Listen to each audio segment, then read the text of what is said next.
going live now.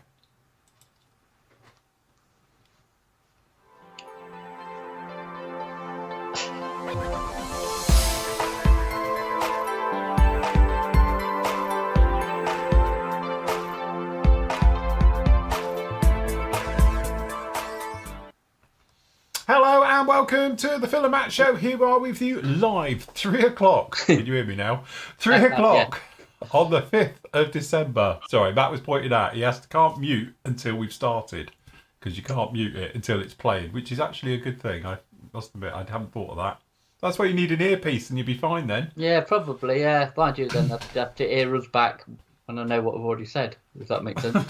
Now just mute it so I can watch the YouTube chat, to be honest. So you have to wait for it to start. So all good. Right. Good afternoon, everybody. We hope you're all doing very well. Here with you for a little bit of time, finishing off some models. Obviously, it's my last little bit of the finishing touches to everything, which is strange because now I'm going to be in that horrible situation where I've got a blank table and an unstarted kit. And 3 weeks till Christmas. So yes, 20 days exactly. 20 days. There you go. So you could have stretched it out for another. I should have stretched it out for a couple of weeks. I know, but couldn't do it. But yes. So anyway, if I have a quick run through of where I R2 is that even English? I don't know. I'll just make it up. Anyway, Viking. Let me go solo. On solo. Is pretty much done if I could figure out where to grab it. So the Viking is pretty much all there now. I've done all the wing fold bits and pieces today because I've scratch built all the stuff in there because clearly the kit parts are wrong. Well, not kit parts, the aftermarket bits are wrong. So we've done those and we scratch built those ones in it. And say from last time you've seen it, obviously we've got the nose on. We've got, so it's a bit tricky to hold it all, but we've got the radar is down and in there. Weird radar that is, and all the bits and pieces. As you say, right the way through, she's looking very much part. I've just started putting remove before flight tags on. It's only got 5 apparently, so hey ho. We did the windows, you might remember the windows. The windows are glazed up now. So technically she is pretty much all done and all finished. So yeah, there's only a couple bits to do. I don't know about arming it. I seriously don't know if I am going to arm it. I was going to stick a couple of Mavericks on it. But I don't know. I just, it might be a bit overkill having everything open and armed as well. So, but yes, so anyway, Viking is pretty much done. Members, you'll get probably the last part will be up with you on Friday for that particular one, which will complete off that build. So that's doing very nicely. And let me remove all flight tags have popped off already. Right, I need a home to put all of this. Oh my God, I've got nowhere to put anything. Right, hold on, let me pop it in here or over here. It can't lie conventionally because it has to go flat like that. We finished off the Phantom. Obviously we did the weathering with you guys. I finished it off on the member show on Thursday night. So the Phantom is all done again. It's strange to me because I haven't weathered it. And normally I weather everything. But no, this is an unweathered Phantom. So she is all done and completed and all finished off. So it's very, very nice. As I said before, it's a lovely kit. I really do like it. It's a fantastic kit. It's one of those ones which I've got very fond memories of. And it doesn't disappoint still. Even though I haven't built this kit in 10 years or so, it's still a fantastic kit. It goes together really, really nicely. And okay, it's not on a par with the modern ones today, but this kit, as we worked out, is now 30 odd years old. It's still holding up very, very well. So there's that one. So anyway, that finished off this one. This is one obviously we did for the turkey shoot and obviously with the live builds. And there she goes. She's all done and all finished just like that. So that's that one out of the way as well, which brings us over to here. So we haven't actually touched this one now for the last couple of weeks because we've been on with everything else, but today we're going to be pushing on with this one. So I might unmask it in a minute and then we can finish off those cockpit bits in there. I was going to do a little bit of pencil weathering and things like that, which I'll still do with you as well. So we're going to have a little bit of a go with that one as we make our way through. But yes, the old Helldiver is coming along. So this one will be finished off, I should think, between this show and next week's. We'll be all done with this one as well. So yeah, what to do, eh? I tell you, I do like the F4 clean. Yeah, I know. It's funny when you say that because that's how I used to do them. When it was all commission work, never used to weather them. And to be honest, nobody wanted them weathered. No. I used to offer it as a service. It was extra, clearly. Yeah. But it was one of those ones that, do you want to just, a wash over it for panel line wash, and then that's it. And everybody, I can't think of a single time anyone said, oh no, I want it weathered. So yeah, they did. They just loved it to be absolutely clean and stuff like that. So, but there's something about the Phantom. It looks nice when it's clean as well. It doesn't need weathering. It's Yeah, there's enough going on without.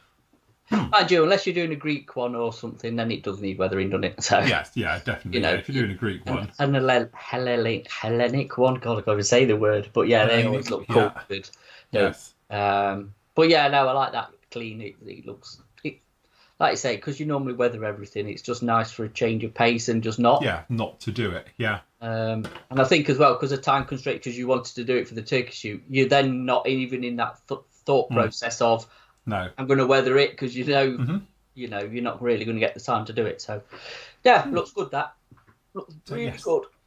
Thoroughly enjoyed it. Very nice. I think saying in chat how nice it looks, and Ricardo's put Viking look like you've trod on it. Which one? Sorry. The Viking. Yeah. Yes, which is all folded up, which is great because now it will go into my display cabinet and not take up any room. So, are you gonna buy one of them things for it? Like the trumpeter case. The case, I probably will pop it in a case. Yeah, definitely. Is it delicate or is it actually quite sturdy?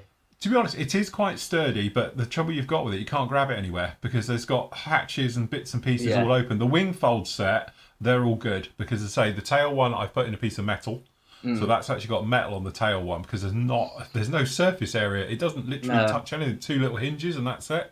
Yeah. So that has got a piece of metal in there. There's a bracket. The wing folds themselves, I cleaned off both sides of the plastic down to plastic itself, took all the paint off, and that's literally just top of super glue. And as I said before, that hinge system it's not correct. You know, I have to say the Black Dog one is incorrect. It's not like that in real life. It's because it's been disconnected, and the Black Dog kit shows it disconnected, and it shouldn't be. So technically, I think the Wolfpack one might be a more accurate one, shall we say, and those ones do touch and take it. But by gluing it literally to the top and then just coming off of the wings like this, it's given quite a really strong point to it. Obviously, I wouldn't go jumping up and down on it, but it's not going to go anywhere. I don't think it's going to go. The weakest point, and I've broken it 3 times, including this morning, is the nose. I was about to say, I bet the nose is a bit... Because the nose is so delicate. It's got only 2 little clips that hold it up onto the front, and every time you put any pressure onto it, and because it's resin on resin, it's got to be super glue. You hear that crack, and then it just droops, and you're like, brilliant. Here we go again. So... yeah. Well, no, looking good. Very nice, very nice. How's yours doing?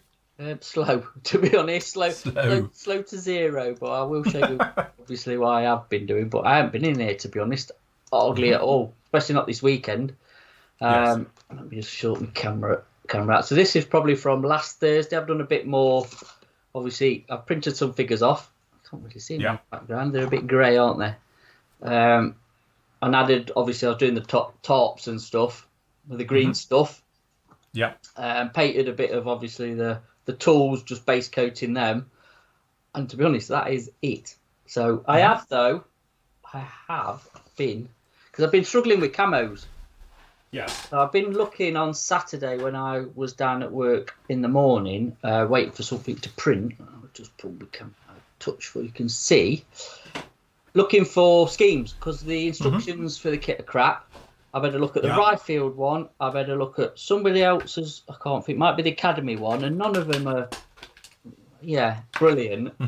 And because you got these massive sort of side skirt things on, it kind of covers it up. But this what I've printed off is probably so you've got that's the same tank. So you're just missing obviously the other side of this, but I'll make that up anyway. But at least you've got an idea where the camo goes because most of them are like that. Yeah, so you can't. You got one side, nothing. So you're kind of making it up.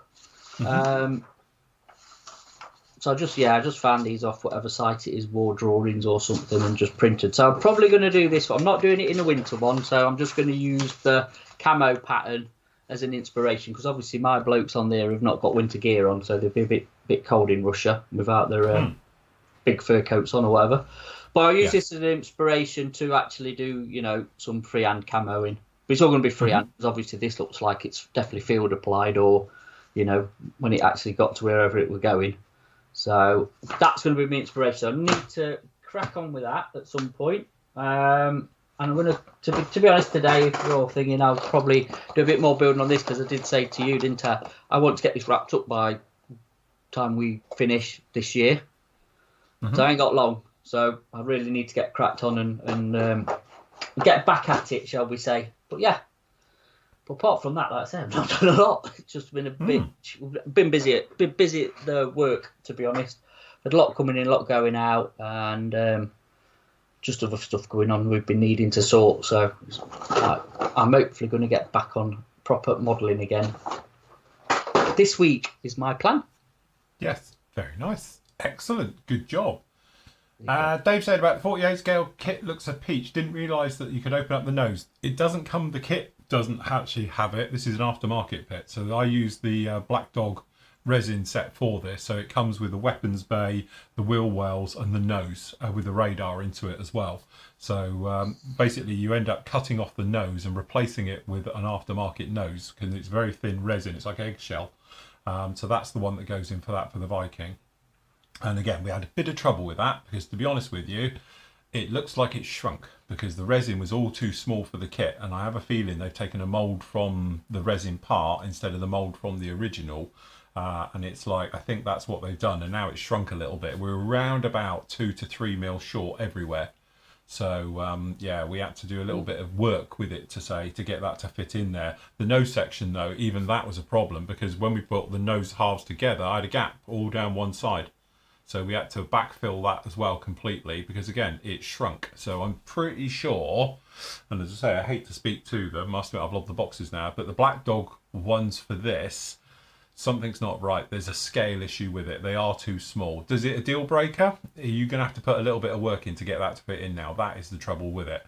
But as I say, if you can live with it and do a little bit of fillet work like I did, so we're using plastic hard or just super glue to make some fills, then it's fine. But the easiest way to know about it, if you take the Bombay doors from the actual kit and then measure them up to the actual resin part, they are nowhere near each other.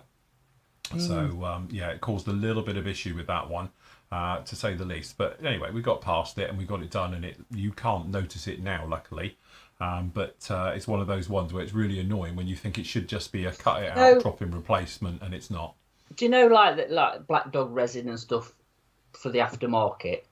You know, now we've actually, I know we go on about a lot, but 3D printing. That's where they need to be upgraded to, isn't it? Because then there's going to be no issue because it's all CAD'd up anyway. Even if they're printing them themselves to sell, not even like you buy a file, so obviously not everybody's got one, then you're not going to have that issue over time of, like you say, a mould off a mould off a mould. So it's just, you know, the mould's deteriorating and it's getting smaller and smaller and smaller, isn't it? So, you know, I wonder if it's something companies are going to look into in the future, because I think there's still definitely a market for aftermarket stuff, especially for aircraft, for opening it all up. Yeah. And like I say, now that 3D printing's coming on and all that, there's a real business opportunity there for somebody to jump on it and make money, really, isn't there? Yeah, no, absolutely. I think that is. I think really, if you were starting out into this side of the business, you know, normally what happens is, if you were doing it the old school and it's resin, normally you get somebody makes a master for you, and then you take a mold from the master. And you keep the master, and then, as you know, because it's resin, you might only get 25 to 50 pulls out of a mould before the mould deteriorates and you get bits falling off of it and all the rest of it. So you have to take another one off the master. But if the master gets damaged in any way, then you're in problems. And just taking a mould from a master can cause damage. So, and I think that what's happened there is, at some point, they've lost the master and they've just got one of the resin ones and taken a mould from that. And this is where it goes wrong, because every time you do that, it's getting slightly smaller. The actual the resin that's pouring off of it, because obviously the mould is correct size and it is falling away. So by the time you've done a mould of a mould of a mould, you're nowhere near it being 48 scale again, and that's the trouble with that one. The great thing obviously about 3D printing, it's in CAD. So if, you know, you can literally just take as many if you like and it will never change any scale, because that's how it is. But also, if you do find out you have got a problem, and let's assume it is a little bit small, you're literally just going to go make it, you know, 0.5% bigger, click, problem solved. Yeah, it's an instead easy. of Well, it's it's an an easy easier fix. fix than actually like. Yeah, I know. Yeah, Than the guy who's making a master, and obviously yeah, that's that's it. you know, it's. I'm not saying it's easy to CAD because it's not, but do you know what I mean? If somebody who knows what they're doing, yes, you can Yeah, scale it then to fit. And once it's scaled, that's it. It's locked in, and yeah, it's yeah. not going anywhere. It's not going to get smaller or bigger unless somebody actually alters it. Because So we found ourselves also, the thing is that when we did the seat for the Harrier, that Harrier seat wasn't ours, that was from another third party. yeah, All right. And then but we had to rescale it completely because we just thought, okay, so we'll make it 1/24th scale because the original seat was a yeah, 1/48th. But that didn't work because the kit itself's not right. The kit yeah. itself, the widths and the heights are all off the shot. So what we had to do then was figure out how to make it the correct size to be 1/24th scale in a Sea Harrier. Because originally Yeah. when we did it, it was literally too short. He was looking over the windscreen like that, you know, Yeah. so he's got to come up. So, and again, and that is the thing as well, where you're dealing with model kits. If the model kit isn't accurate, you've got to design it. So you can have the most accurate drawings of a seat, say, and say, oh, right, we'll do this in CAD, and then we'll just make it 1/48 scale or 1/32nd or 1/24th, whatever scale you wanted to do. But that might not work because if the cockpit isn't the right scale in the first place, all of that goes out the window because you need to make it for the kit. So, and again, this is where you've got that thing, and we've spoken to designers, we've spoken to Pranjit about it as well, that, you know, the thickness of walls means that the seats can't be as wide because normally it's a, you know, 0.6 of a mil piece of metal. Can't do that in plastic. So again, it encroaches into it. And I think that's where it is. But again, for CAD, if you're good at CAD, like, you know, our designer was, he was like, no problem, I'll just make it bigger. And we stretched the seat and we shrunk it a little bit narrower and we tugged it this and we got it all to look roughly right. And then, yep, that'll do. Did a couple of test shots of it. And then when we ended up with it, it fitted absolutely like a glove into it. But what I'm going to say is that obviously altering that seat was like some adjustment actually of the CAD, and then a couple of test prints where obviously if that was a master and you'd scratched that and it's off, that's then a lot of work to re-scratch another one because the basics obviously in a CAD, in a computer program, the basics are there. You're just stretching it, shrinking it, pulling it up, wherever, you know.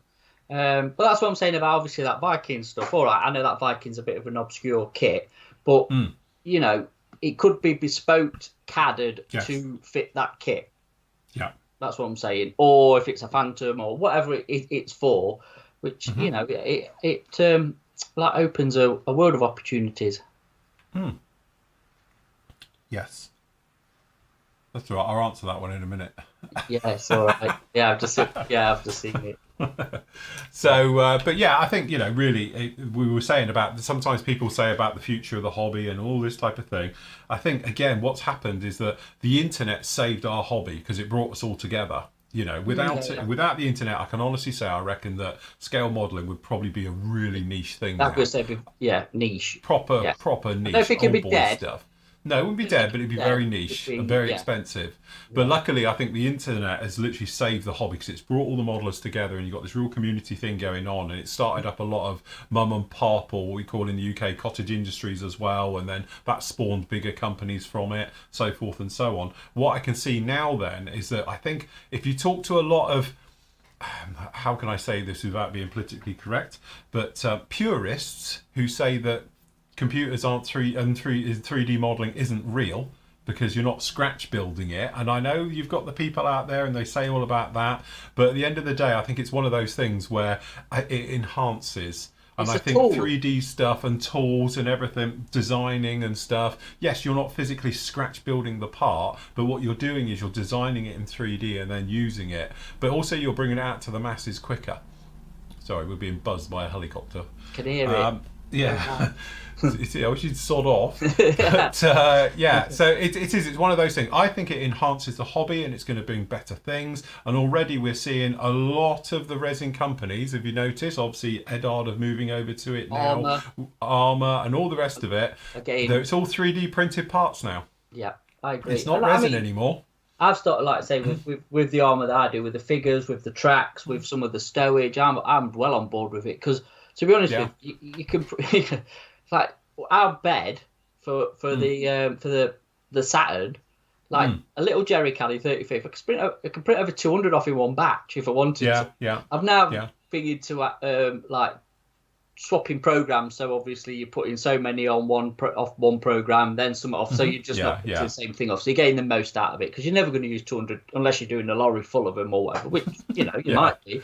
But again, otherwise you are buying, say, the Tamiya set of jerry cans. And how many of them you're going to need to make up? Just print off 200. And especially if they're for accessories. You know, you might have a cover on them or whatever. I don't like to say I'm totally on board with it. I'm really quite just taken aback by how quickly it's moving.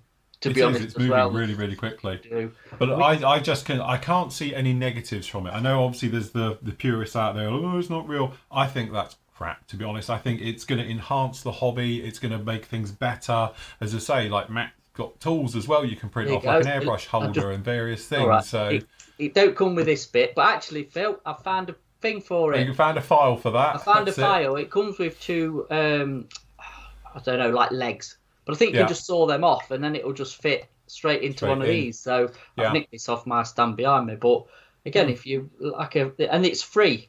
It's a free airbrush stand. There's loads of them as well. So I just printed one off and happy day. Oh, by the way, I was playing about with this today. Just to let you know, and you can print it like that. You don't need to print it like that, like I did it. Yeah, didn't think you did. Yeah. You can get it easily on a bed. You could probably get two on a bed. So you should print yourself one. I will print myself one. But honestly, I can honestly say that I think this is going to help out the hobby. And again, the other argument is that it will kill off all like aftermarket things. Not many people want to print it off themselves, so they will probably buy it pre-printed.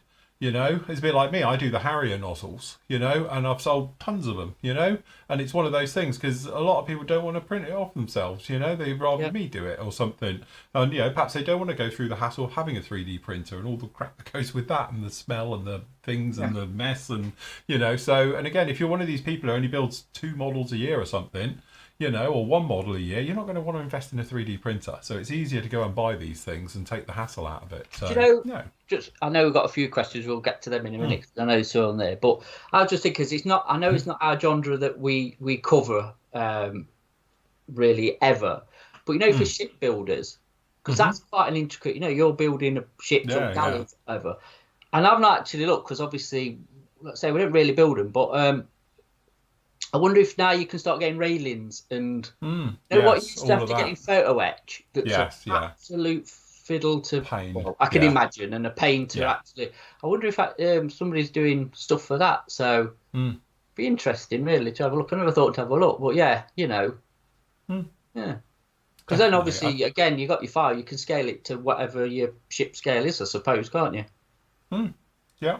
Right, shall we do these questions before they all just disappear into the oblivion of the internet? Yes. Okay, I'll grab a few off. So, first of all, good evening and afternoon to everybody who's out there from all around the world. Thank you, Vince. He said the Viking looks fantastic. Ricardo and everybody else. Good morning from a snowy Colorado. Sorry, Chicago even.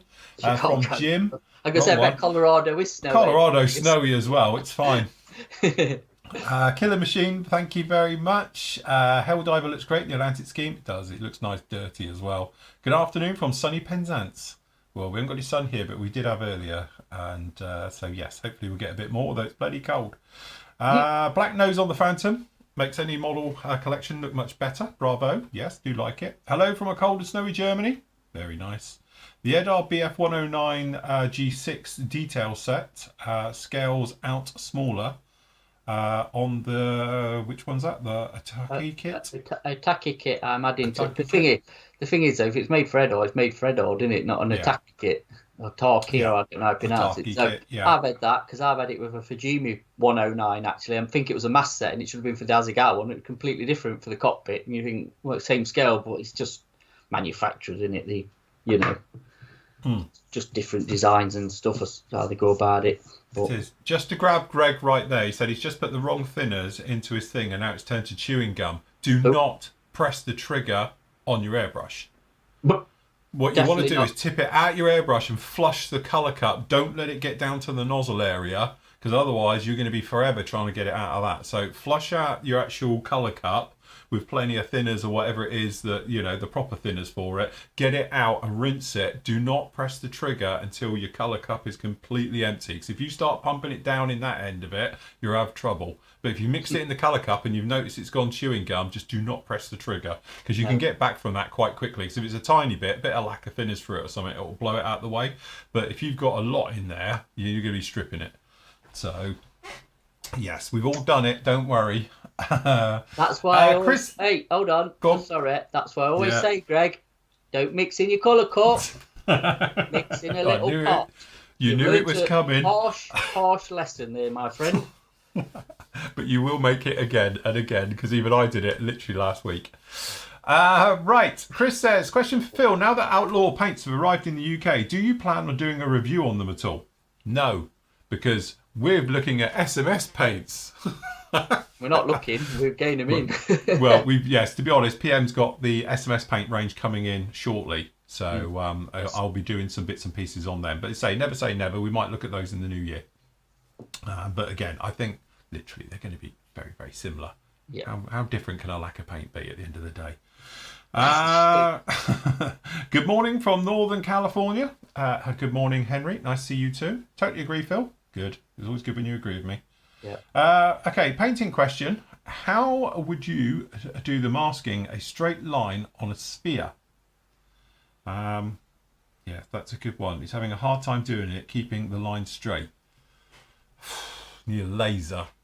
Laser guided tape. Laser guided tape. You need a laser on it and then follow the tape with it. Just to be honest, it's difficult. A sphere.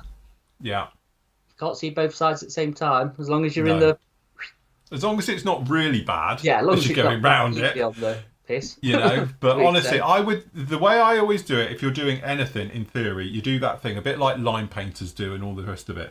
You dab it down at one end securely, and then you pull it straight, and it's taut, isn't it? And you literally, so you're just straight, taut to it. So you've got quite a bit of pressure onto it, so it's got no sideways movement, straight, and then literally pulling it around. To be honest with you, the tape you should be using is actually fine line tape, which is what you just said, pinstripers and whatever, because it's got a bit of stretch in it. Tamiya do it. Tamiya do through the white one that Tamiya do. Yes. And it's got a bit of give. Where masking tape's quite rigid, I think, you know, because that is designed to do with all complex shapes, you know, if you're under waves and all that sort of thing. And it is good for that because you can, like say, put some pressure on it, tighten it all up, and then it should follow itself round. Yes. But also, what you could do is, if you've got a pencil, is do a bit of measuring and just mark it the circumference. Kind of thinking going back to school days. And then use that as a guide. So when you tape, you know what I mean, you've got a little line of where it should actually be. It's going to go. Yeah. But, yes. But my advice is say keep a bit of pressure on it, a bit taut, so it's under tension when you do it. Because if it's slack, it's going to go all over the place. But you've got a bit of tension on it, and then you start to roll it and all the rest of it. But you're talking like you're saying it's a sphere. Can you pin it? Like bung it in a vise with a couple of pins each side, so it will literally just roll on that axis. Yeah. Or axes, I should say. So that'll be the other one as well. If you can pin it top and bottom, and then keep it nice and taut, and then just wheel it round, you know, as you're going in, feed it into it. That will do the trick as well. Do you know, it's probably one of the hardest things to probably mask a sphere. It is, I would have thought so. To come around and get back to where you started. The thingy off a plane. Spinners on planes, spinners on the nose. Yeah. When they have the spirals like on the old German ones, they can be a bit of they're a pain. Backside as well to do.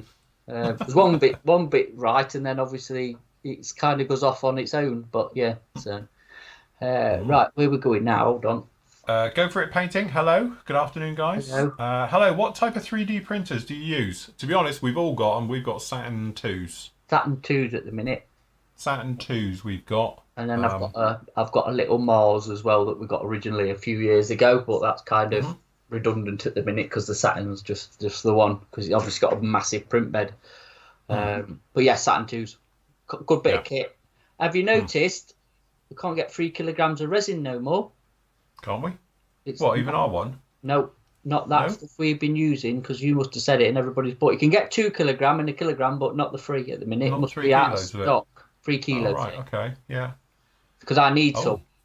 I must admit, I'm halfway through. I did a shed load of printing over the weekend. I did all a load of glue holders and pot holders. That's why there's a load back in stock now. Yeah. Can I read this question? Let me just answer Tim's. Yeah, go on. Tim's, what are SMS paints? Are they pre-thin like MRP in a bottle? Yes. Yes, Tim. Same as Outlaws and everybody else's. So it's a pre-thinned, ready to shoot, straight out of the bottle lacquer. Yeah. So yes. Right, so, go. Alistair, question. Probably goes without saying, but are you going to do a review of the Airfix Gannet? Yeah. We better not be, yeah. Clearly, Alistair's not a member and didn't see the Thursday show. It was quite, yeah. Well, wasn't that subtle? Well, no, it weren't. Alistair, yes, he will be doing a review of the Gannet. Yeah, in the new year. In the new year, yeah. When I've sent him one. I've got some kits here to review already, to be honest. I've got the General from 1960 odd. The General. And I've also got the Lysander, the Matchbox one to do. I've also got the Meng Apache to do. Yeah. And the, I can't pronounce it, the Meng Stealth Fighter thing, the Chinese one. I don't know what that's called. The Ming Hao Tao Wao one, yeah. Yeah. We Too Low, that's the one.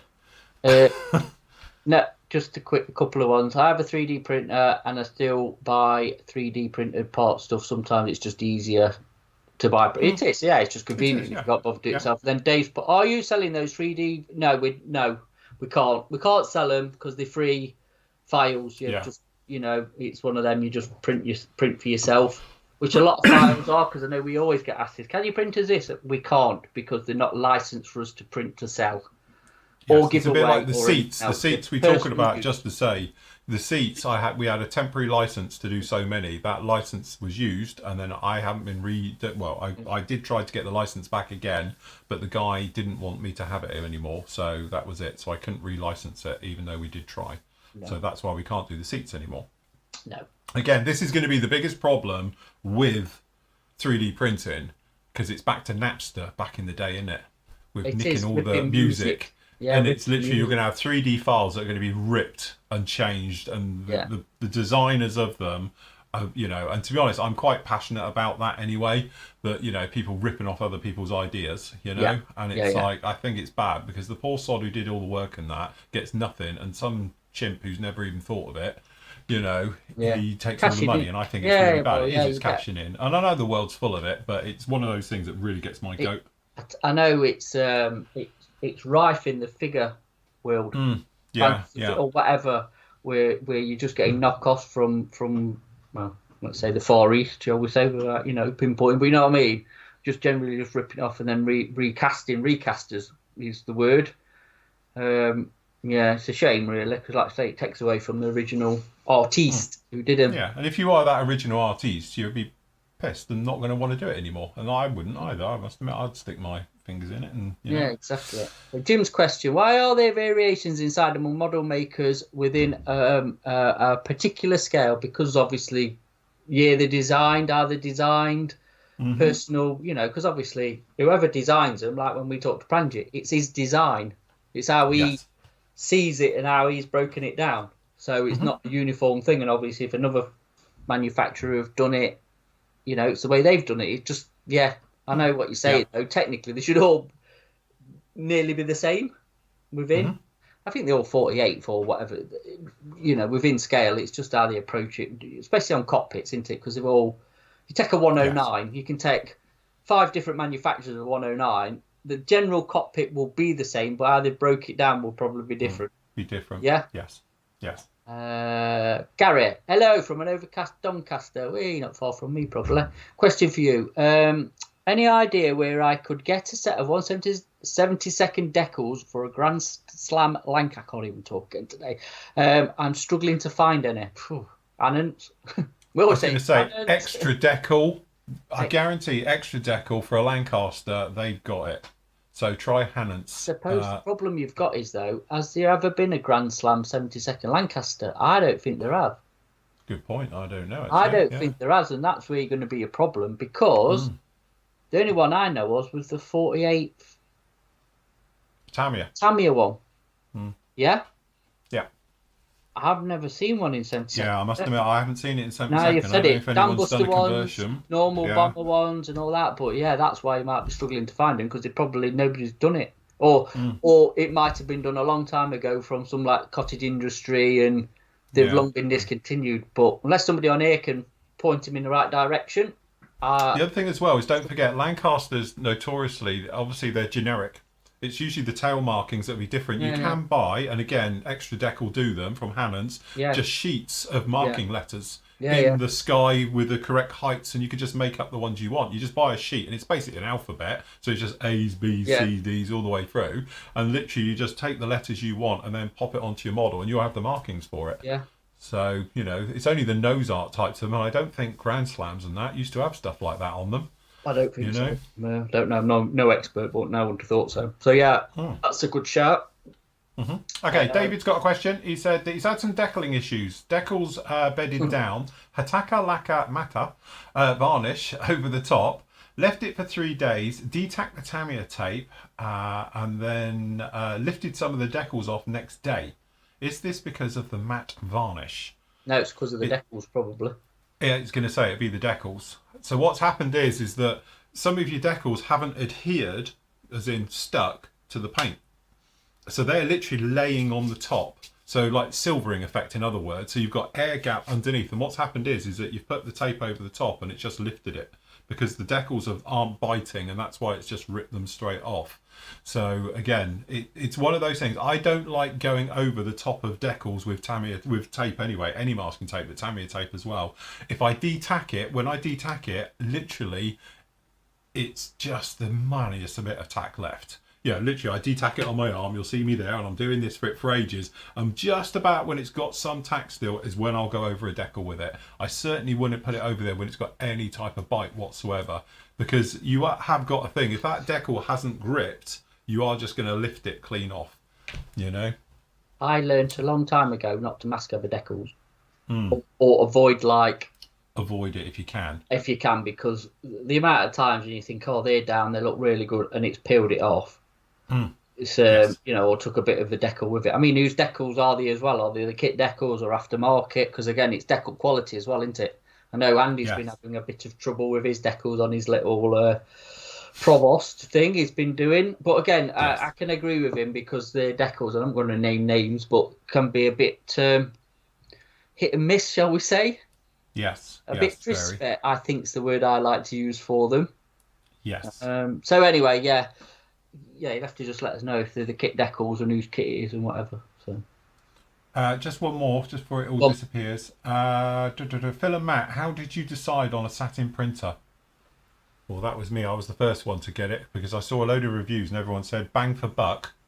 It seemed to be the way to go. And again, you will find, and I'll just be honest with you, is that 3D printers are like computers and like airbrushes and mobile phones. You'll get people who have a water airbrush, or have people that have a Pache or a cheap thing like I use, or you know, and they will usually stick to that brand because you know it. And to be honest with you, this is my very first 3D printer. I've only had it, I don't know, 6 months odd now, and I love it. It works. It just works for me. I get very, very few failed prints, which is obviously one of the side effects of having one, and it just works. I don't actually have a problem with it, so I would be inclined, if it broke, I'll buy another one. But I know people will say, oh, you should get the Anycubic because it's this, that and the other.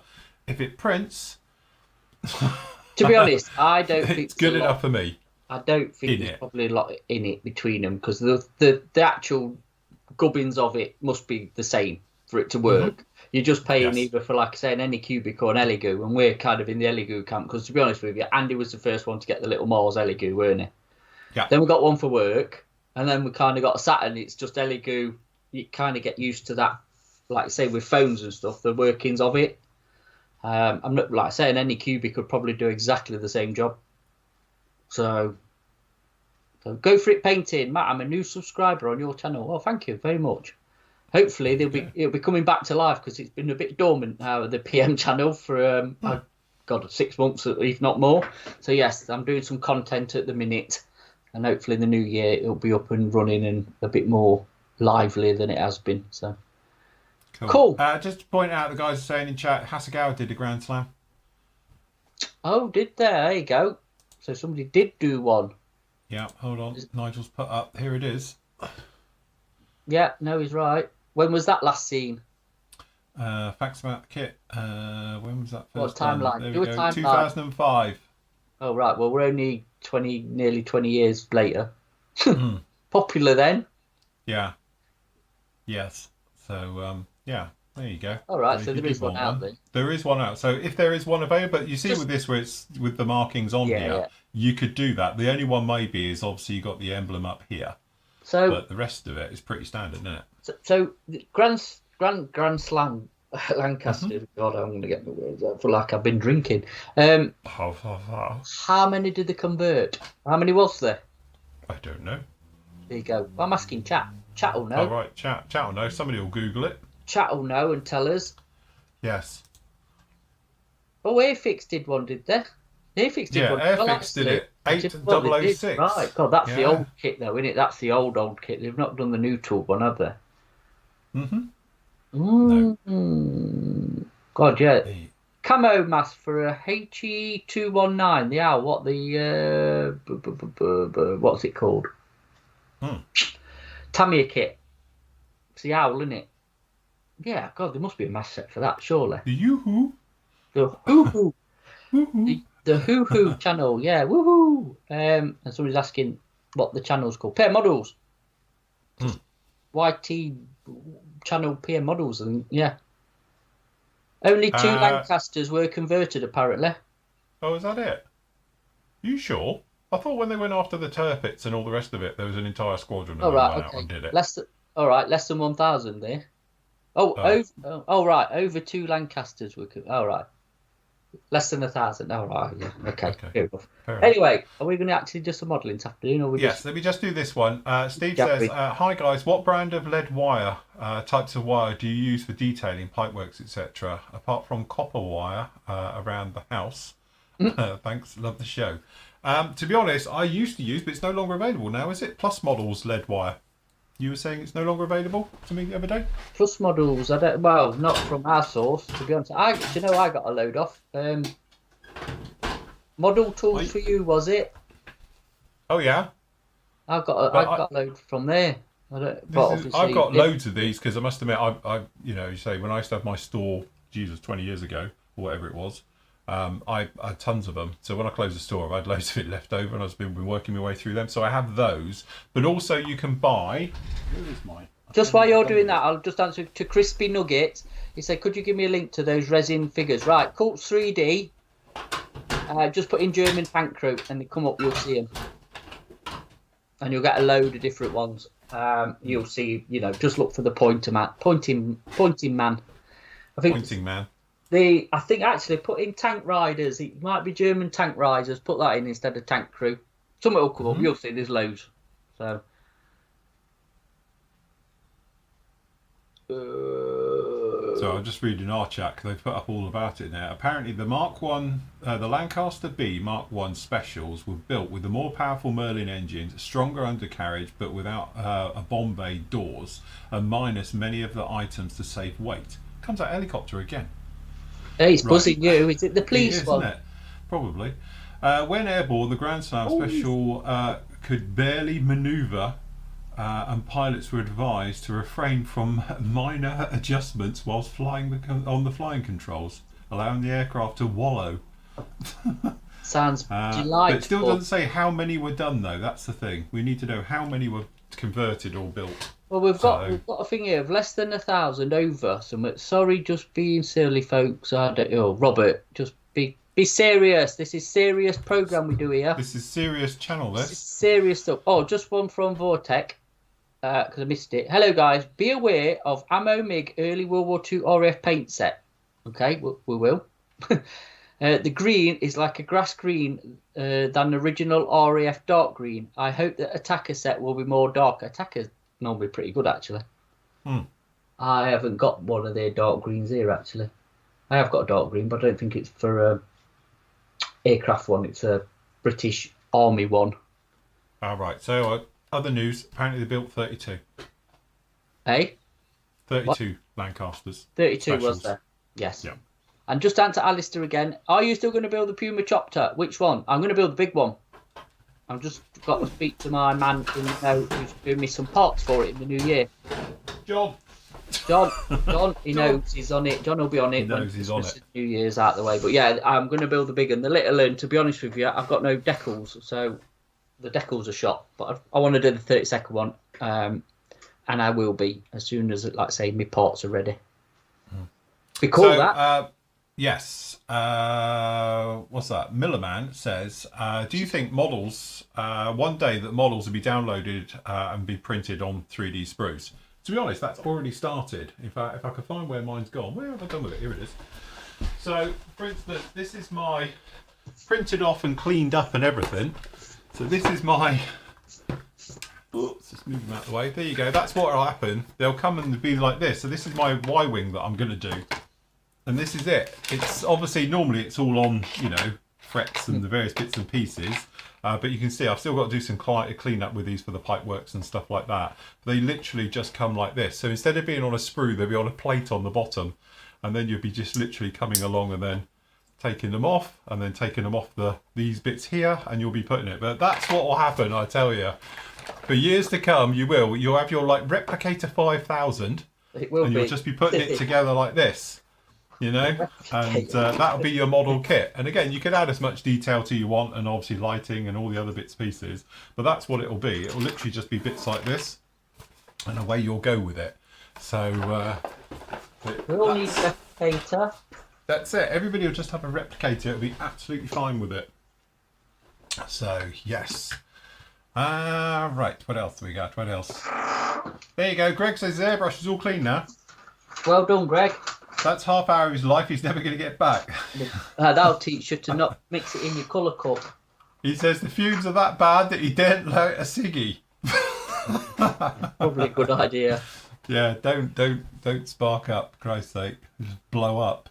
Be like that house. I saw that house obviously the other day, and they say it's a gas one. I was thinking one day it's going to be a modeler though, isn't it? Yeah, it will be. Yeah, all the That'd be funny. I'm sat here with like 20 litres of IPA around me. It's like, Christ. You are a ticking time bomb. That's it.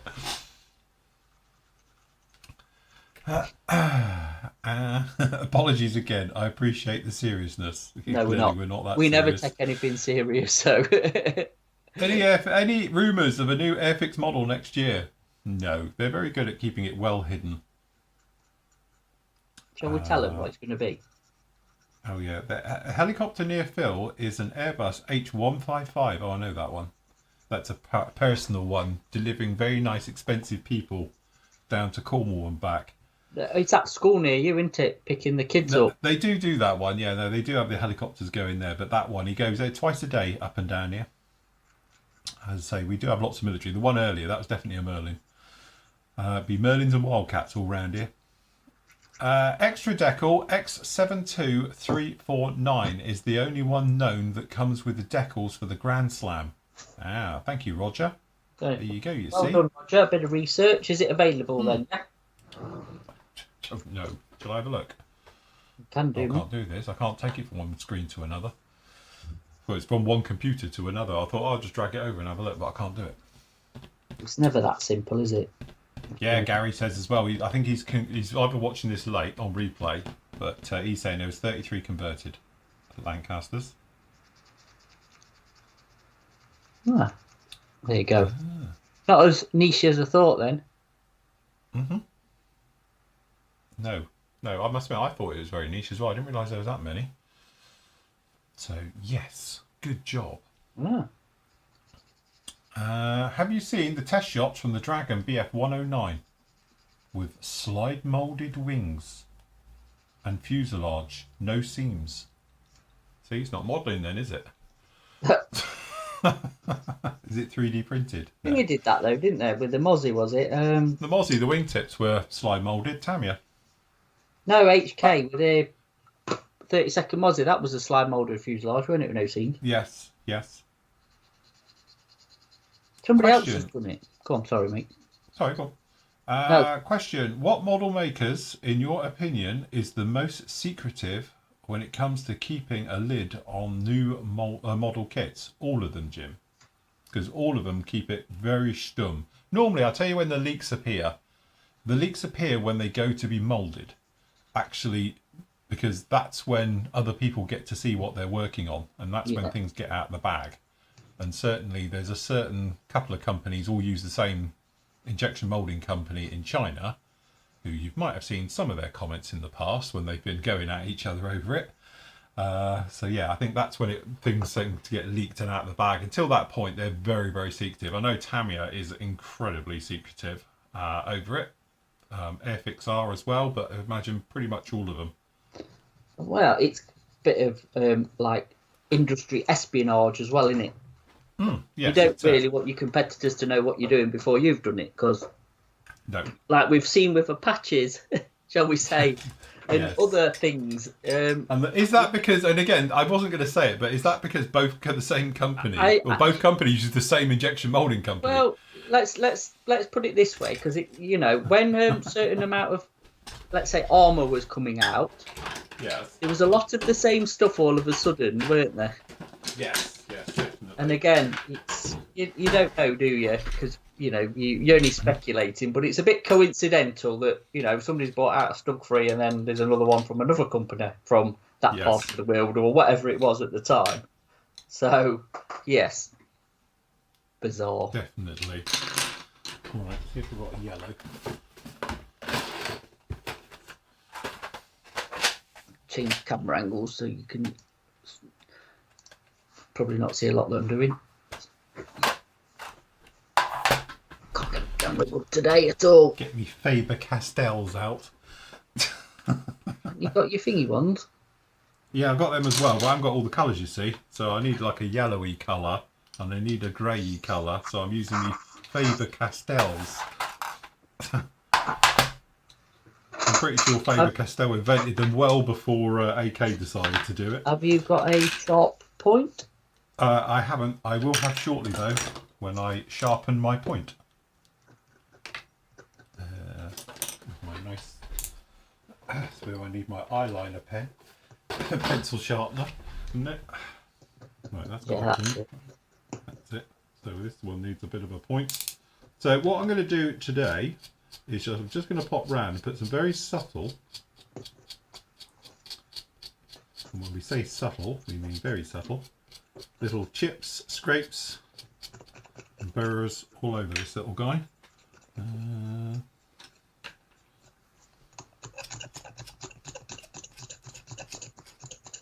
Sorry if you can hear that. You've got a little bit of an ejector pin mark there or something? Yes, it's them I super glued last week. Oh, right, okay. Just get the scraper on it, take the lid off, and then get some sanding sticks on it, get rid of it. But actually, they're not thinking too bad, leveling too bad today.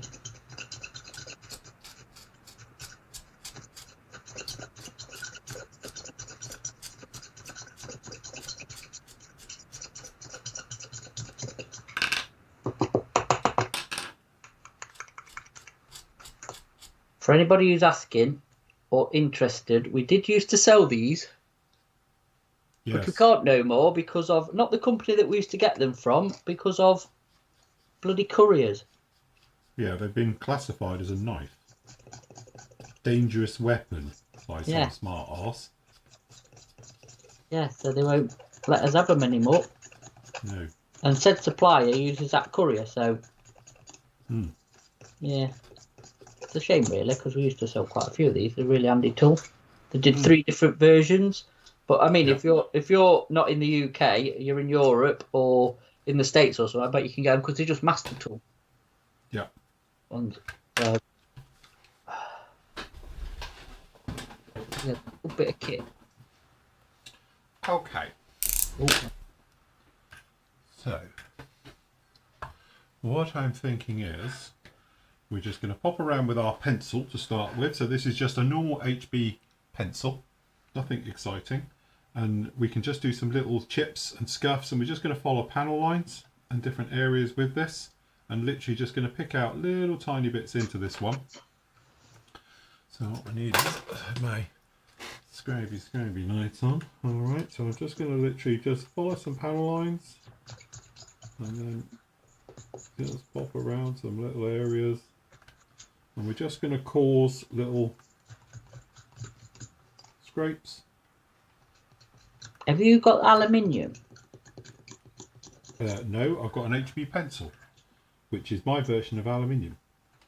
All right. Because I'm cheap. Isn't that a bit dark for aluminium? Not when you rub it your finger. Fair enough. I just meant for chipping, you know what I mean? For like wing chipping and stuff, that was all. Yes, I think I need a bit more of a point on it though. You do need a sharp point. Yeah, all right. While you're doing that, are you on? Just, I think we've got some things. Right. Few things. If you're building your model printed with 3D printed resin, do you have to use super glue only? Well, yeah, or 3-minute epoxy. Epoxy, yeah. But yeah, like normal glue won't work. Yeah. No, it won't stick it. So yes, it is super glue and epoxies.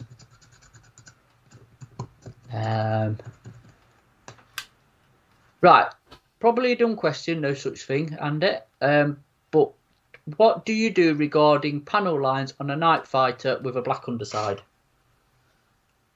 Normally I go to a grey colour. So, you know, to do it. So I might pop in there with a little bit of a grey. But the thing is, if you're using the dark dirt wash, you can still see it. It's not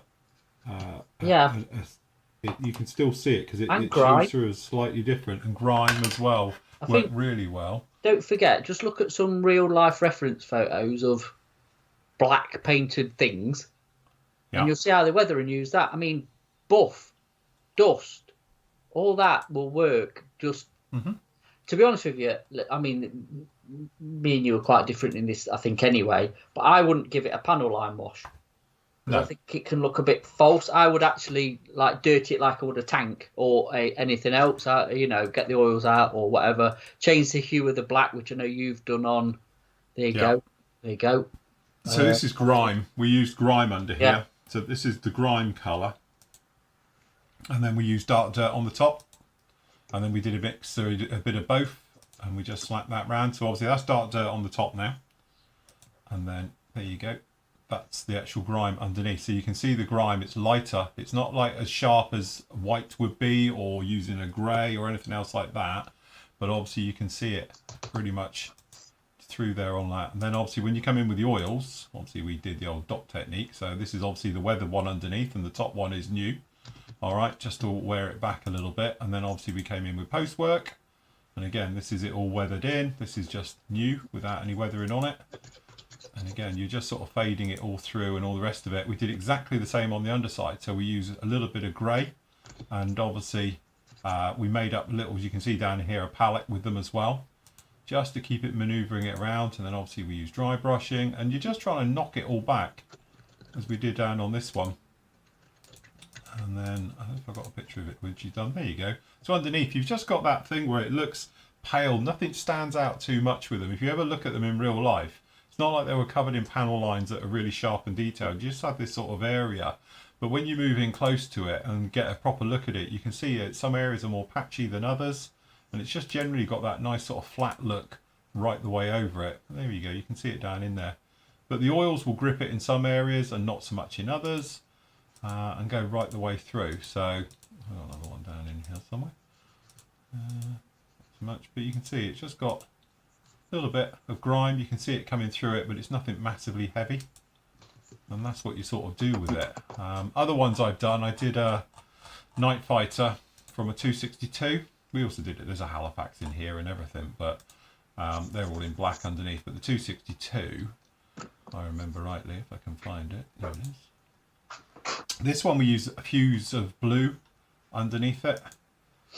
There you go, that's it, just black. And then literally in a moment we sort of come along here, there we go. So you can see, and we went through, this has got blues in it just to make it sort of reflect more. And obviously we did some sanding and polishing, but you say we got purples and blues in this just to give it sort of different colours right the way through it on this. There you go, you can see it under here. To give it a really sort of worn down look to it, because we just want that sort of aged black look. And again, this has got grime, I imagined it was, as the first stage to it as well. So the grime works very, very well if you want to give it a washing grime as it comes through. So, another one a bit underneath? No.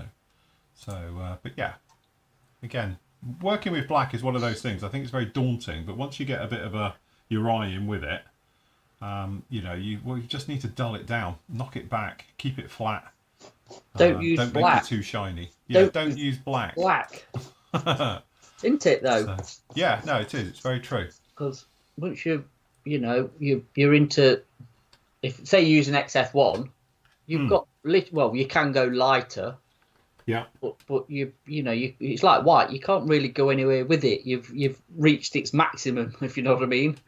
Yeah. So yeah, like say a darker grey, a bluey black, a browny black, a grey black, whatever, a greeny black even if you want to do that, and it just has variation. And then obviously, like say, whether it as in, you know, I'm never a fan of this light panel line wash thing for blacks at all. I just don't get it. It looks very false and die-casty.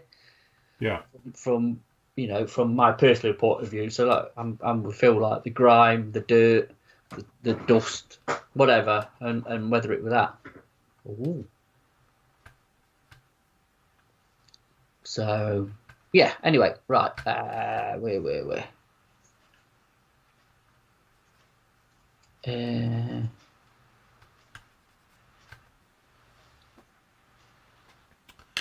So, is what you print with a 3D printer intended for you doing or any model? I think, for like personal use or whatever. I think, yeah, Phil's going to build that wiring, aren't you? And obviously the stuff I print is going to be for what I'm using. The tracks are going to be used, and obviously the figures and the accessories I've printed off to go on the armour. Yeah. I printed, one of the busts off I did as a demo for Flory Fest. That was a 3D printed bust. So yeah, it's there to be used, isn't it? Yeah, no, definitely. Yeah, no, I will. And I've used lots of 3D stuff on, if you go and have a look at the Harrier, that's all our 3D stuff all on that.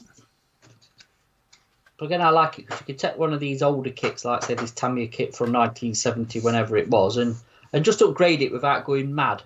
Just some subtle upgrades of because the tools are weak. Yeah. Like the tracks are weak. So a simple upgrade, to me, you can get a decent sort of a decent end result. Well, I'm hoping anyway. But it don't break the bank either. Not really, because you've obviously got that print and like Panzer 2 tracks and Panzer 4 tracks. You can I know there's a lot of variations on a Panzer 4 track, but again, you can just print as many as you want off. So I think you've got to be a real aficionado of Panzer 4 tracks to know what variant we're on and what year. And in 35th, I think you're going to struggle, to be honest. To know. Right, Brian's put one. Is a good one. I, Phil and Matt, I would like to ask how to improve rough primer or base colour, particularly along the wing root areas. Thanks, watching from the Philippines. Go on, Phil. This is you. Well, this is me. I've done videos all about textures and texturing and all stuff like that. As I say, watch this space. It's one of those ones where it's all to do with how, your air pressure and your various bits.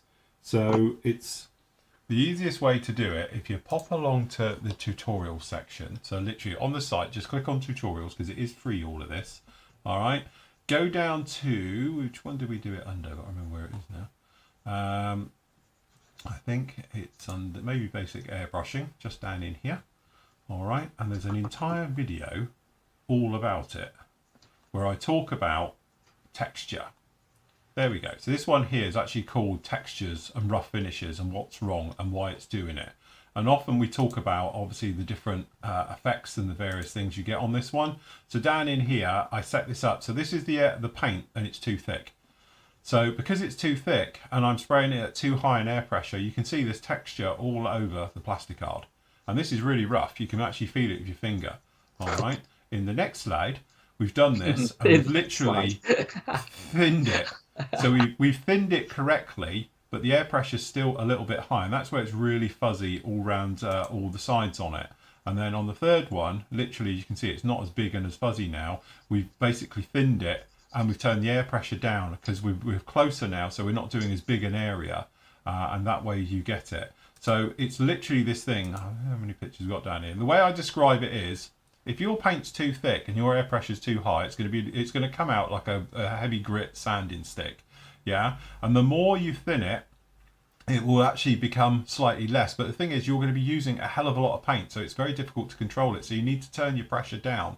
So if you turn your air pressure down, you can move closer to the model, so it hasn't got as long flight time, if you like, from your needle to your surface of your model. So when it hits the surface of your model, it becomes wet. So this is my sort of analogy I did of it. It's a bit like using sanding sticks of how coarse it will be. But if you've got your paintwork thinned correctly, all right, and your nice low air pressure, which means you can move close to your model, it should come out literally, even a matte finish of paint should come out literally like a satin, because it'll give you a really nice smooth finish right the way over it. And the same goes, you can use a gloss paint, but if the paint pressure or the air pressure is too high and the paint's too thick, it'll still come out rough.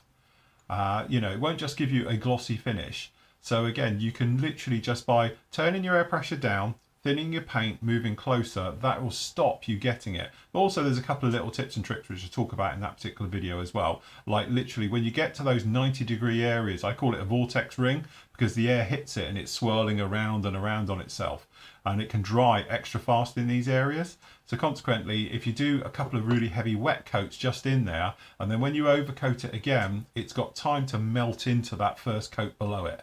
All right, and then that way it'll give you a really nice smooth finish to it as well. But anyway, I've covered that in that video, so pop off and see it. And it's basically under the bite size series called textures, but it's texture and rough finishing. All right, and it will go through it, and I talk all the way through it on that particular video. So pop in there, it's free to watch. You can click on that and have a look see. There you go. So yes. Anybody asking about these are the Master Tool scrapers. So they're 3 different flavors. Here they are, and I'll be honest, I can't remember that. I know that's a 69, and these are 70s, a 70 exactly, yeah, a 76 and a 70, or something like that. I don't know. You'll find it, but the Master Tool.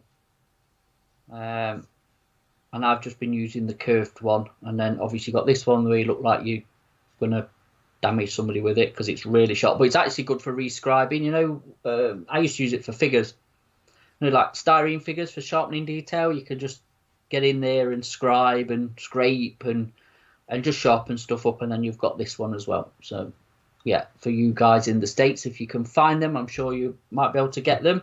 To be honest with you, I think I'm going to send an email over to our place in Europe and see what the crack is really. And I've just actually had an idea, Phil, which I might talk to you after the show about. Okay. So dogs barking. Oh, they're back. Visitor, no, they've been back ages. I think the visitor's here. Oh, right, okay. Yes, there is endless variations on World War II German armour tracks. I'd say you've got to be very aficionado. And he's just thanking us. Excellent reply, guys. Thanks, appreciate it for the dark dirt, but not got grime, so expect an order soon. Cool. Top response, chaps, really helps. Good, glad. That's what we're here for, isn't it, Phil? Yes. Oh, Jim's put a statement. This is very, very serious. Hello. Statement, Christ. Oh, statement in capitals as well. So he means business with this statement. Yeah. Always, oh God, and I can't even read it. Always has seemed odd to me that Lancaster outer engines only have an inboard exhaust stain only. I can explain that. I know that one. Is this a statement? Oh yeah, I can do a statement in return to your statement. Oh, this is like being in Parliament. So, really simple to explain this one. The wingtip at the end of the Lancaster goes up. All right, so the engine is not square onto it because the wingtip is curving up as it actually, at that point of the actual wing, if you imagine the inboard engines, it's flat, so the engine is just underneath the wing. When it comes to the outboard engine, it's slightly kinked up. So what happens is the exhaust stain, or smoke comes off, it's coming over the top of this wing, but because this wing is slightly higher, it's most of it, about 90% goes underneath it. So that's why, like I did on mine, you only get 3 exhaust stains on the tops of the wing on a Lancaster wing, because the 4th one, all of it goes underneath, and that's because it's just lifted up slightly at the actual wingtip area. So pretty much 95% of it goes under the wing, whereas on the the inboard engine, and obviously on the port side of the outboard engine, if you like, on the port side of the aircraft, obviously it will go over the top there. Probably around about 50% goes that way, whereas on the other side it's very, very minimal. Hence, not a lot of smoke goes over the top. There you go. So yes, that's my reply to that statement. There you go. Statement. So is Jim going to counteract your statement? I don't know. Probably. Apparently, John says Master Tool Scrapers showing on our friends at Amazon. Quick, get an affiliate. UK for 18 quid. So they can get them, but we can't. Oh, right. I'll put it on an affiliate then. Yeah, get an affiliate. Quick, do it now. Quick, I'll do that. Sorry, there was a question in our chat. Lauren says, hi guys, quick question. Anyone tried to mix AK real colours with Tamiya LP paints? Can they mix? Yep, do it all the time. No problem at all. Can it be mixed with X22? To be honest, I don't see why not. It's a synthetic. It should work. Try it. Not in your airbrush. So, yeah, don't try it in your airbrush. Just do it in a clear colour cup or something first, and just have a, into a little glass pot, which are available on our affiliate. Hey, or just ask Greg and he'll mix it in his airbrush and he'll tell you. Yeah, if Greg will tell you in a minute what's up with that one. No, it doesn't work. He says, also, by the way, 3D printed tracks are brilliant. I would recommend them highly. I did a short review on the forum about them that I bought and printed. There we go. There you go. Yeah. Very, very nice.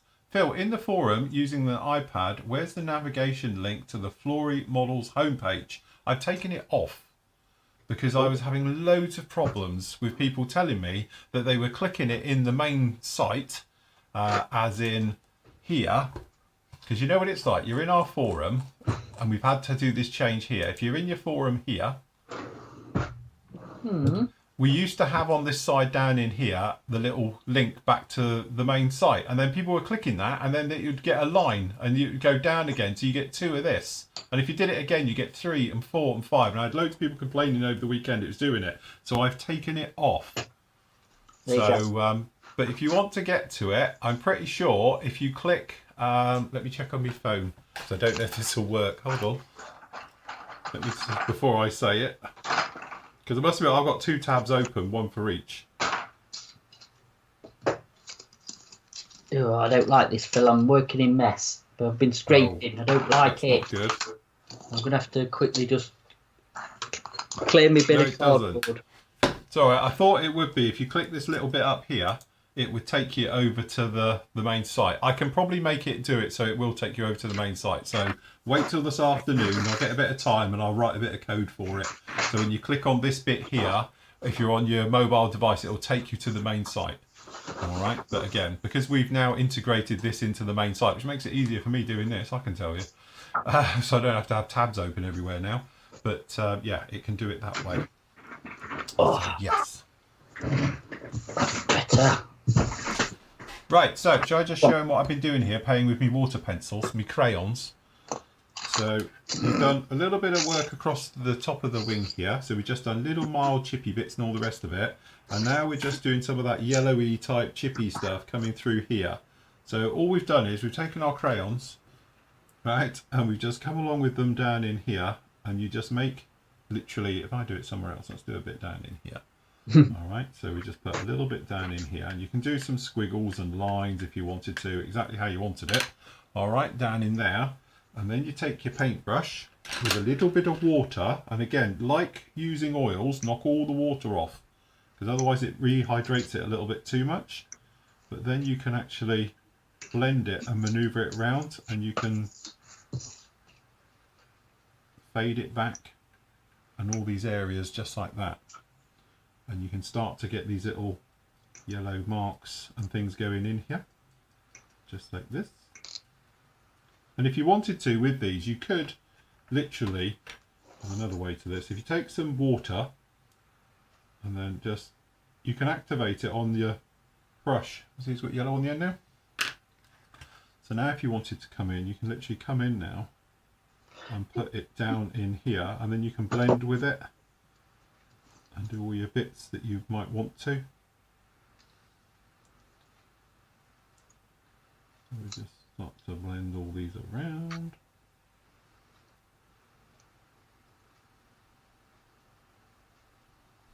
Just down all in these ones, and the same goes with any colour. So if you wanted to, you could take a little bit of the brown.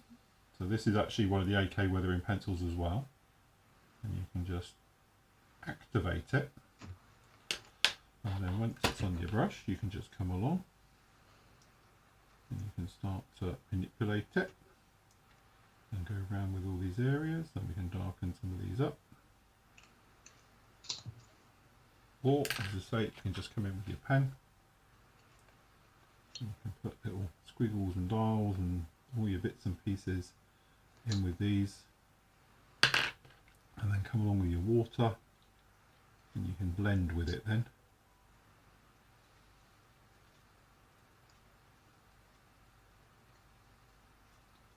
So we're going to put down some wear and tear around the cockpit area, and we can just go through. And again, it's one of those things, when it starts to dry you can blend it more, but when it's wet you just need to, like oils, just the same, let them do their bit, let them dry off all first, because otherwise what happens is you're just pushing it around and you need it to bite to the surface. So we just get all those in like that. Okay. And literally you're just going to be putting down wear and tear and all the rest of it into it like it, but you do need to let it dry. Luckily it doesn't take long at all. You can see on this side it's dry already. Alright, so yeah. Again, I'm not the biggest fan of this way. You're not, are you? I can understand why people do it though. And also don't forget, this is totally safe as well. It's watercolour. So if you wanted to, you know, do other things with it and all the rest of it, you can do. You can do all of that as well. It's not a problem. But again, it doesn't look much. When it dries back, it's actually a lot more subtle. I've got to get back into using them, to be honest. Because I do think you can get good effects. But again, this is one of those ones where you know it has a bit of a life of its own, you know, and you do have to work with what you've got. But you can do some, as I say, really subtle type effects with it. And again, it just depends on how far you want to go when you say subtle. So what I'm doing now is just brush it off the brush here, and you can take it down onto these, and you can do all different types of things with it, you know. Yeah. But yeah, it's very similar to using oils in pretty much every sense of it. You just need to let it work and let it do its bit first. So let it just dry back a little bit, and then it's got a bit of bite, then you can manipulate it, because otherwise it's a bit of a life of its own and it starts to, you know, go around and do all its own stuff. But hopefully you can see it's starting to, where it's drying down the back here now, it's becoming less in your face, quite subtle with it. And you can make some really nice stuff. And the great thing about it is you're layering it, it will get deeper and deeper and deeper as you make your way around with all of this, you know. So if we add a little bit more junk and stuff on around here, but also it's great for, you know, because it is technically, it's watercolor pencils, that's all this is, you know. Let's not beat around the bush. It's nothing new, definitely nothing new, it's been around for years. But you can, if you're a watercolor pencil person, you'll know about it and know how well this will go. But if you've never used sort of watercolours before, it looks like just a freaking mess. But when it starts to dry, it's not so bad. It sort of all comes to life a little bit, because you do that thing of blending and manoeuvring it around.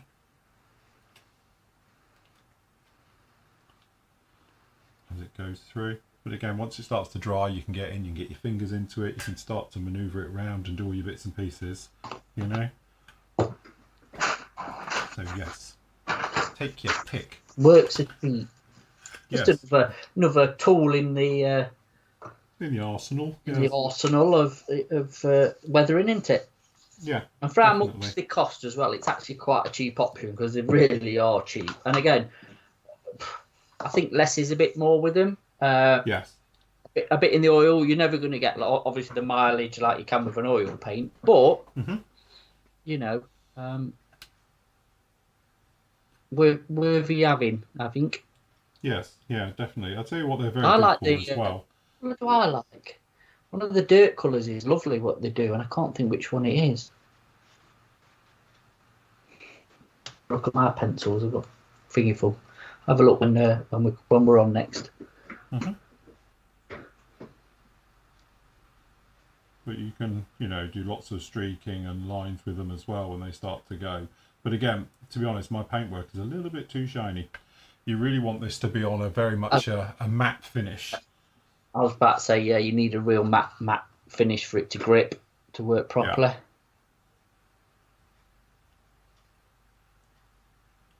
But no, it is. It's one of those ones. It's a bit of a learning curve all to using it.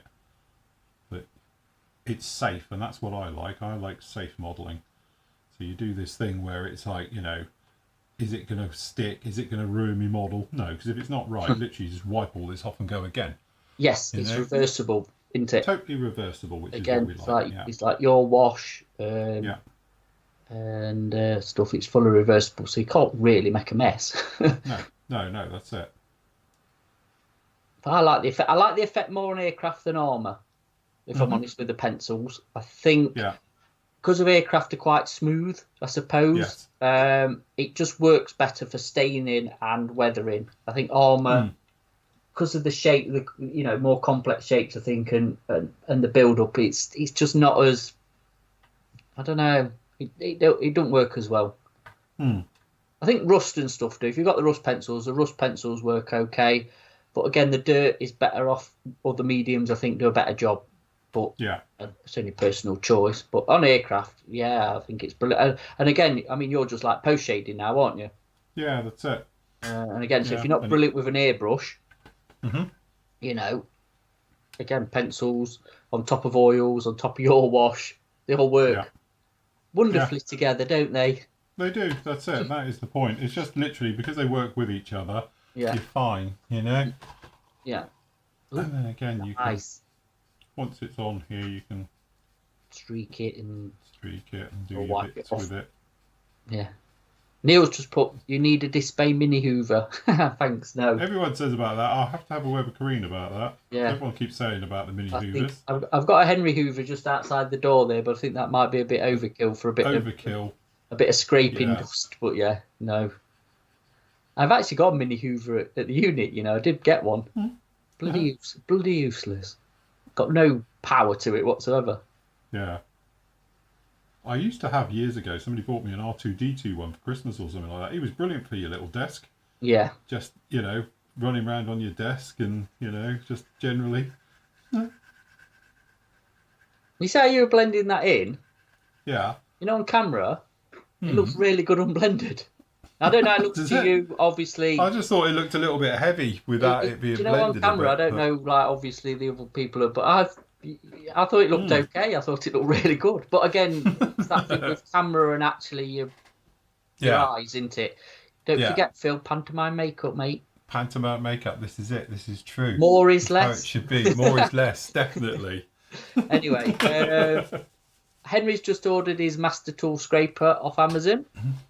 Nice. Hold on, wait for me to get an affiliate up. Yeah, give him a chance, Andy's put, Matt, you are predominantly an armour builder, ? Yeah, mostly. I do build aircraft and cars now and again. But I suppose armour. I was just wondering, since I've been looking in, joined up at the weekend, see your Stugger mod, I've only just been doing planes for about 18 months. It depends what your interest is, doesn't it? The great thing about this hobby is, and we've often said it, isn't it, is that you don't have to be pigeonholed into one thing.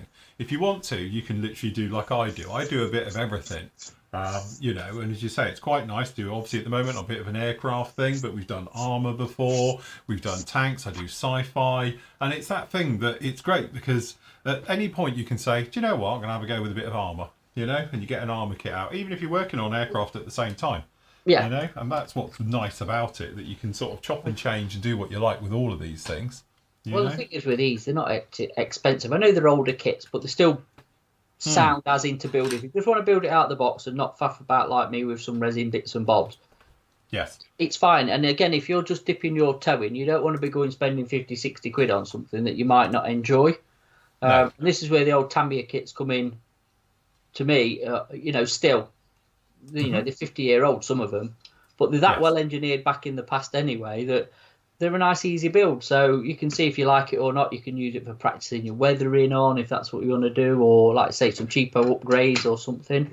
And then if you do like it, obviously, then you can, you know, you move up a gear into the next, you know, batch of whatever takes your interest, isn't it? So that's what I need. This is the trouble I'm only getting, right? So I'll just show people. What is my it? yellow, it's too strong a yellow. So I need that. More of a weathered yellow look. So where's my little list? I've got a list of map. Yeah, you better send it over. I have. I'm going to take us all out of stock of everything. That's the trouble. Yeah, probably. Where's my pad? I've lost my pad. I've got it all written on my other pad. Oh, it's just yellow, is it? Yeah, it's just the yellow one. Just the yellow, yeah. Yes, let me write down the number. Yeah, so you don't forget. So I don't forget, otherwise I'm going to forget it as well. Look, £1.25. It's not exactly going to break the bank, is it? Really, for a few. Let me just actually grab my selection. The old PM. Yeah, look, the original. Look, the original PM. There you go. Look, the dodgy coloured one. The dodgy coloured one. So yeah, I've got yellow. Look. Yes, it is yellow. That's what I need, because the yellow I've got is but that's not as bright yellow as this one. This is a Faber-Castell yellow, and it's too strong. Oh right. I like the sepia. If you want earthy tones, and that's the other one I like, I think. Streaking dirt. I've got light rust, dark rust. I've got streaky dirt.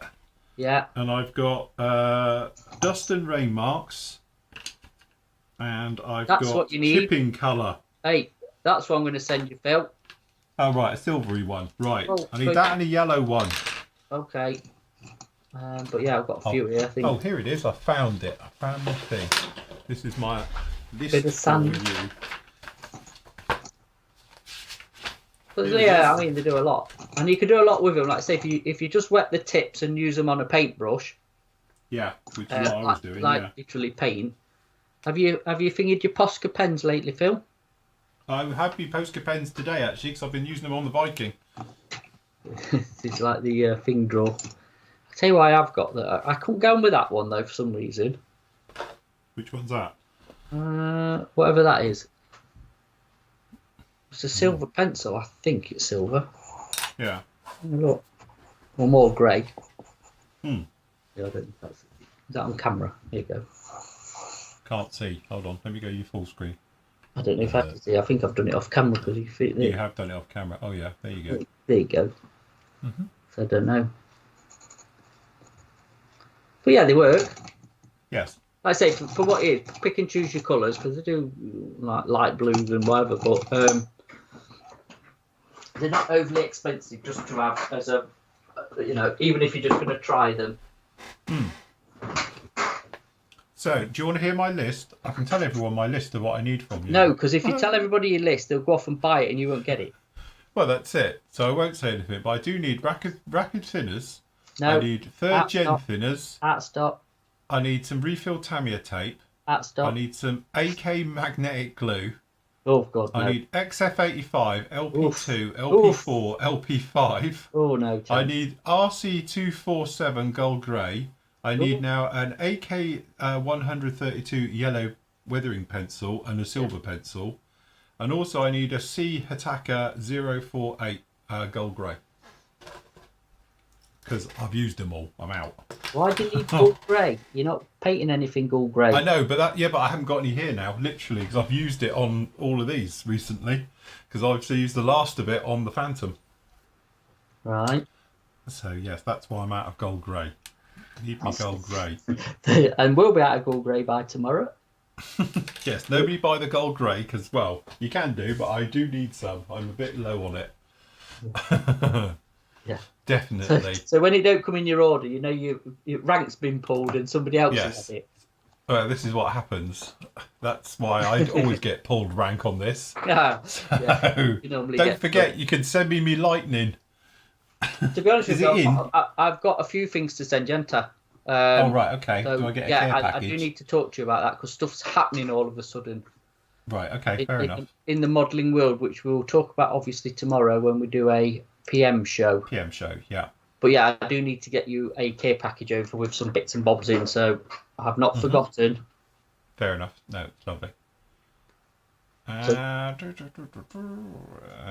we? Yeah, Lauren says you just mix the AK real colours with LP, work perfectly. yeah. Yes. No, I must admit I've mixed them all the time and I've never had a problem with it. And I mix the lacquer paints with the synthetic range as well. No problem at all.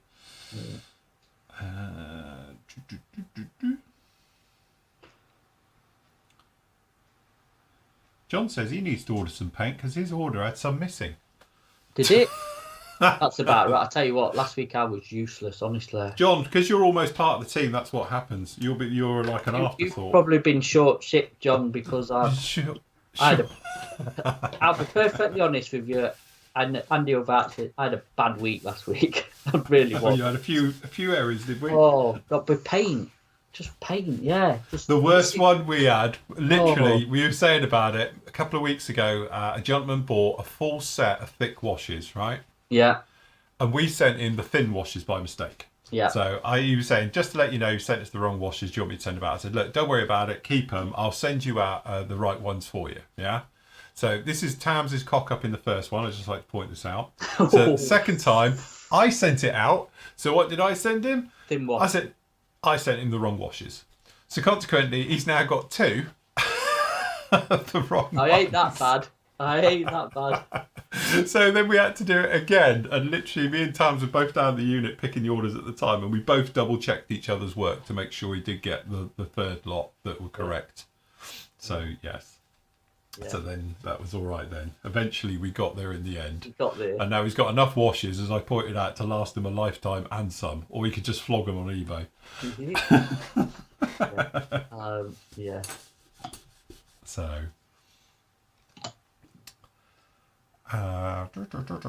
Dave says, great show as always. Got to take the pup out. Nice. I have actually. Don't want any presents left in here. Yeah, that's it.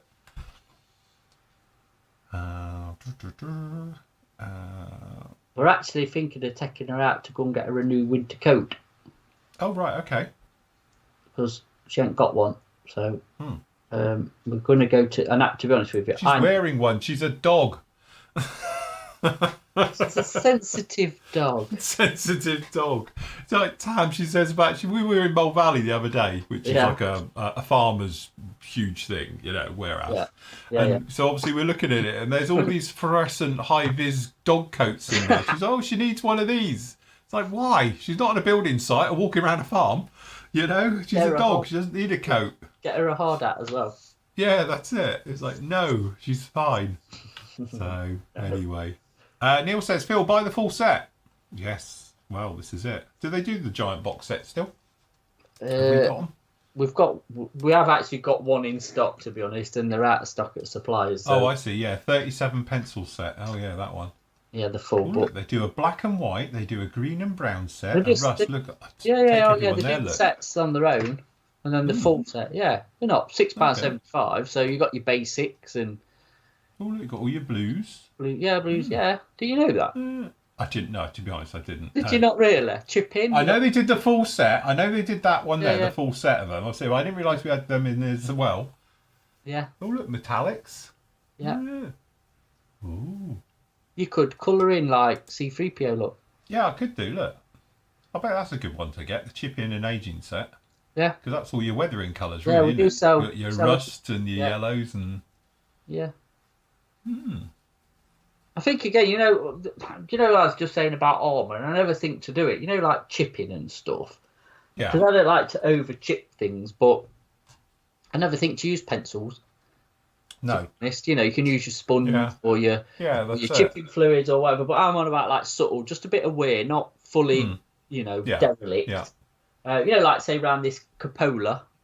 Yes. Where it is going to get worn, is actually I might try it on that, to be honest. Yeah, around the hatches and things, yeah. Around hatches, and where crew would go, and it'd probably just scuff the edges, like. Might go with that. We'll see. I tell you what I need to do though. What I have forgotten is I need to putty up the bottom of that. I might mix a bit of milliput up after this and just skim it in. Skim it in. Well, I might change that. I think we'll go for a 4-2. I'm going to give the this a coat of paint. Yeah. So I can get the interior done and get it buttoned up then. And we're getting there with it. So cool.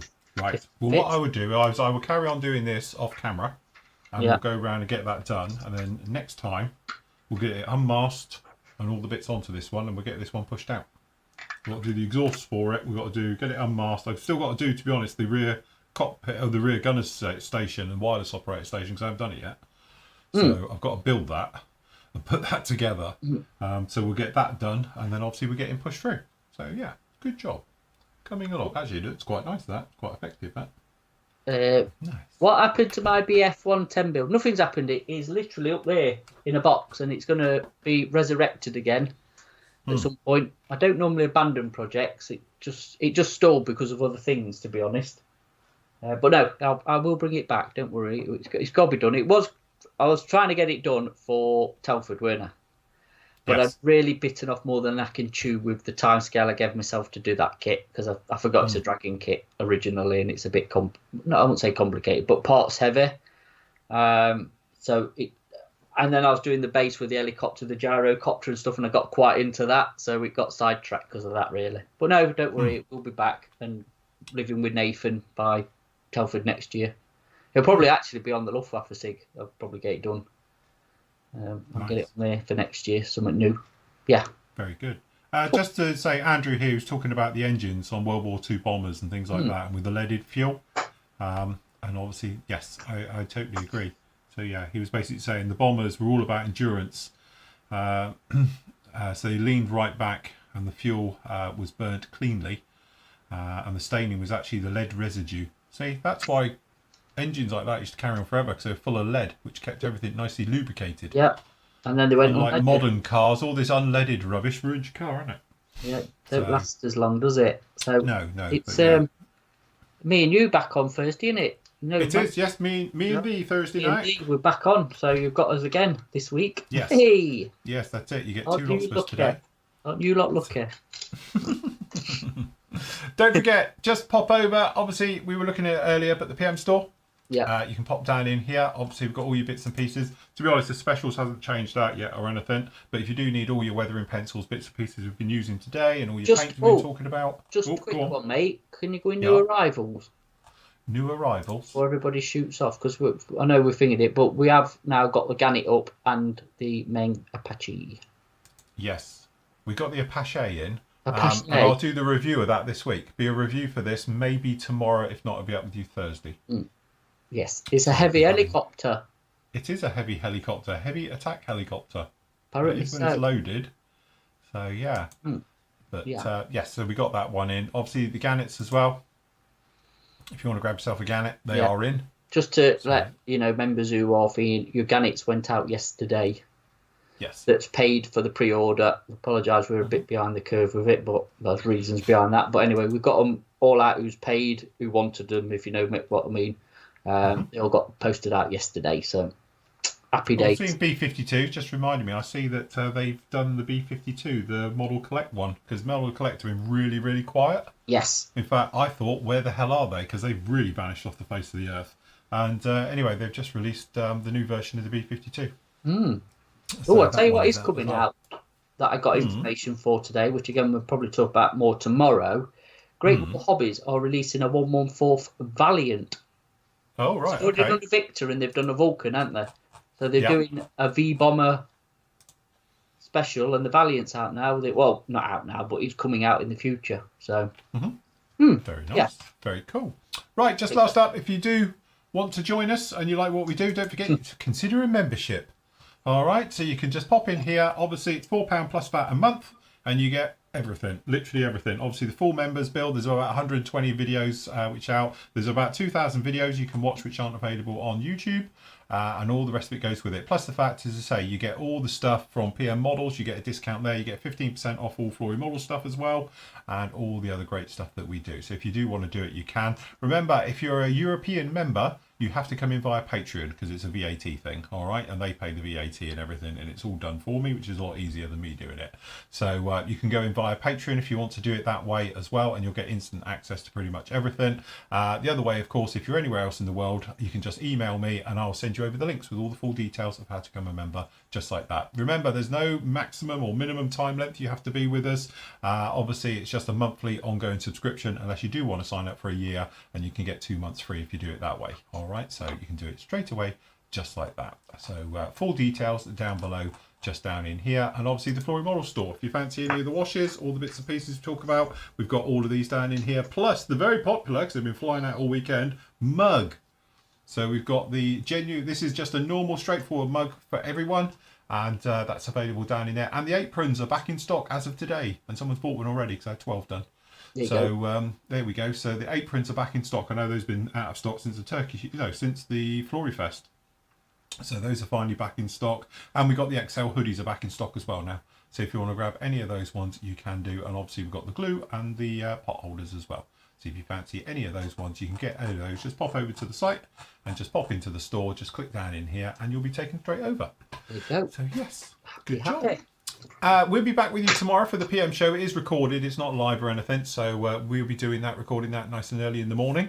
So if you've got any questions, members, for that one, post them up in the forum before 9 o'clock in the morning, and we'll try and get the information to you straight away. If not, we'll be back with you live 7:30 on Thursday night.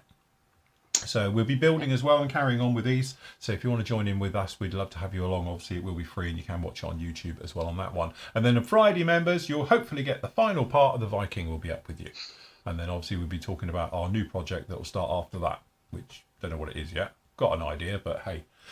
So yes, we'll be doing those as well. So yes, good job. Right, that is it from me and Matt. Thank you for joining us this afternoon. It's an absolute pleasure as always. If you have liked what we're doing, please give us a like and a thumbs up and whatever else it is, and subscribe and hit the bell button. The what? The bell button. Notification. The bell button. That's the one. I knew there was 3. Yeah. You have to write it down. You have to have it. What time is that in California? You're 8 hours behind us, Henry. So whatever that is. Yeah. So yes. Yeah. So yes. Anyway, so you'll be fine. Cool.